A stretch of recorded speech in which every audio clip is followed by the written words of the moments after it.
Universidade de Franca.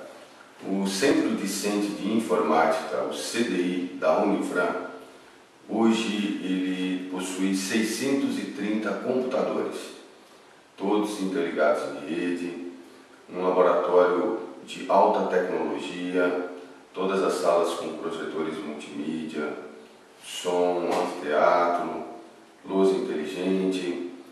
O nosso aluno, o usuário, ele, para entrar no laboratório, precisa apresentar a carteirinha. Para utilizar o laboratório, ele entra com esse usuário, com essa senha nos nossos computadores, e automaticamente todo o serviço sendo executado neste micro por este usuário é gravado em um log para registro mesmo no efeito aí de possíveis investigações.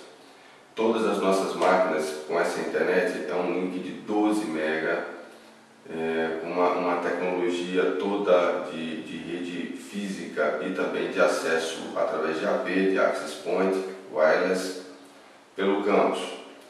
O laboratório também oferece um serviço muito interessante, muito importante, que é o convênio com a Aliança Acadêmica da Microsoft, onde é disponibilizado para alguns cursos, de acordo com o contrato com a própria Microsoft, de todas as ferramentas, dos aplicativos da Microsoft. O laboratório também ele tem um controle muito interessante com relação à utilização. Por exemplo, cada aluno tem, em média, 30 MB disponível para o HD, para gravar os seus arquivos. E é óbvio que alguns alunos acabam não utilizando e outros precisam utilizar mais, não tem problema. A gente faz um gerenciamento e acaba liberando mais espaço. Isso favorece muito, principalmente os alunos que estão encerrando os seus cursos com a construção, com a digitação, com a elaboração de programas e sistemas na questão TCC. O Centro Discente de Informática, em todas as avaliações do Ministério da Educação e Cultura, é muito bem avaliado.